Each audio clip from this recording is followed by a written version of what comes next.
নমস্কাৰ সকলোকে স্বাগতম জনাইছো মই ইউটিউব চেনেলৰ অন্য এটা ভিডিঅ'লৈ। আজি আমি আলোচনা কৰিম ভাৰতৰ ষ্টেডিয়ামসমূহৰ ওপৰত আৰু ইয়াৰ পৰা প্ৰায় প্ৰশ্ন আহি থাকে। প্ৰথম প্ৰশ্নটো আছে অৰুণ জেটলী ষ্টেডিয়াম ক'ত অৱস্থিত? ইয়াৰ শুদ্ধ উত্তৰটো হ'ব অৰুণ জেটলী ষ্টেডিয়াম ভাৰতৰ নতুন দিল্লীত অৱস্থিত আৰু ইয়াৰ প্ৰতিষ্ঠা হৈছিল 1883 চনত আৰু ই ভাৰতৰ দ্বিতীয়টো পুৰণি ষ্টেডিয়াম। 2 নম্বৰ প্ৰশ্নটো আছে ইডেন গাৰ্ডেন ষ্টেডিয়াম ক'ত অৱস্থিত? ইডেন গাৰ্ডেন ষ্টেডিয়াম কলকাতাত অৱস্থিত আৰু ইয়াৰ প্ৰতিষ্ঠা হৈছিল 1864 চনত আৰু ই ভাৰতৰ আটাইতকৈ পুৰণি ষ্টেডিয়াম। সুধিব পাৰে যে ভাৰতৰ আটাইতকৈ পুৰণি ষ্টেডিয়ামটোৰ নাম কি? তেতিয়াহ'লে হ'ব ইডেন গাৰ্ডেন। আৰু পৃথিৱীৰ ভিতৰত তৃতীয় বৃহৎ ষ্টেডিয়ামটো হ'ল ইডেন গাৰ্ডেন আৰু ভাৰতৰ ভিতৰত ইডেন গাৰ্ডেন ষ্টেডিয়ামটো দ্বিতীয়। সুধিব পাৰে যে ভাৰতৰ ভিতৰত দ্বিতীয় সৰ্ববৃহৎ ষ্টেডিয়ামটোৰ নাম কি? তেতিয়াহ'লে হ'ব ইডেন গাৰ্ডেন আৰু ই পৃথিৱীৰ ভিতৰত তৃতীয়টো বৃহৎ ষ্টেডিয়াম। 3 নম্বৰ প্ৰশ্নটো আছে এম চিন্নাস্বামী ষ্টেডিয়াম ক'ত অৱস্থিত? এম চিন্নাস্বামী ষ্টেডিয়ামটো অৱস্থিত বেংগালুৰুত আৰু ইয়াৰ প্ৰতিষ্ঠা হৈছিল 1969 চনত। 4 নম্বৰ প্ৰশ্নটো আছে ৱানখাডে ষ্টেডিয়াম ক'ত অৱস্থিত? ৱানখেডে ষ্টেডিয়ামটো অৱস্থিত মুম্বাইত আৰু ইয়াৰ প্ৰতিষ্ঠা হৈছিল 1976 চনত আৰু ইয়াতে 2011 চনৰ ৱৰ্ল্ড কাপ ফাইনেলখন খেলা হৈছিল।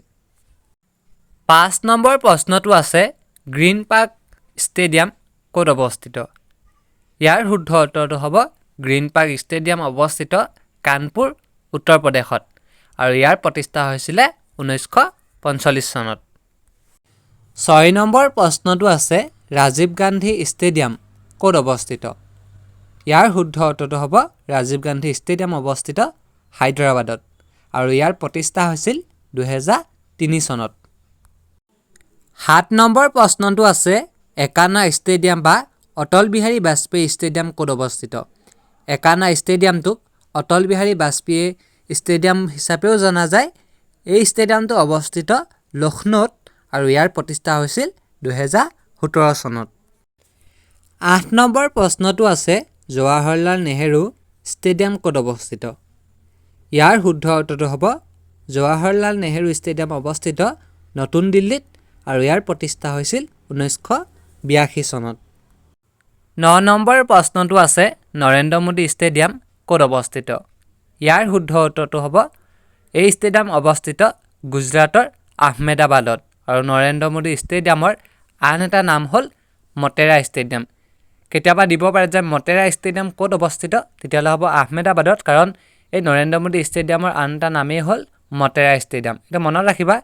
আৰু ই পৃথিৱীৰ আটাইতকৈ ডাঙৰ ষ্টেডিয়াম। নৰেন্দ্ৰ মোদী ষ্টেডিয়ামটো পৃথিৱীৰ আটাইতকৈ ডাঙৰ আৰু ইয়াৰ প্ৰতিষ্ঠা হৈছিল 1982 চনত।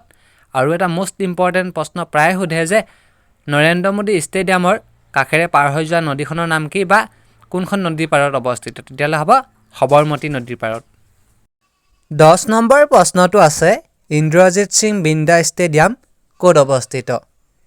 ইয়াৰ শুদ্ধ উত্তৰটো হ'ব এই ষ্টেডিয়ামটো অৱস্থিত মোহালি পঞ্জাৱত আৰু ইয়াৰ প্ৰতিষ্ঠা হৈছিল 2015 চনত। আজি আমি আলোচনা কৰিলোঁ ভাৰতৰ কেইটামান ক্ৰিকেট ষ্টেডিয়ামৰ বিষয়ে আৰু যিকেইটাৰ পৰা প্ৰায় প্ৰশ্ন সুধি থাকে আৰু আশা কৰোঁ আজিৰ ভিডিঅ'টোৱে তোমালোকক আহিবলগীয়া পৰীক্ষাৰ বাবে সহায় কৰিব। আৰু ভিডিঅ'টো যদি ভাল লাগিল সকলোৱে লাইক কৰিবা আৰু এনেধৰণৰ ভিডিঅ' পাবলৈ মোৰ চেনেলটো ছাবস্ক্ৰাইব কৰি ৰাখিবা আৰু এটা কমেণ্ট কৰিবা বুলি আশা ৰাখিলোঁ। ধন্যবাদ। লগ পাম বেলেগ এটা ভিডিঅ'ত। জয় আই অসম।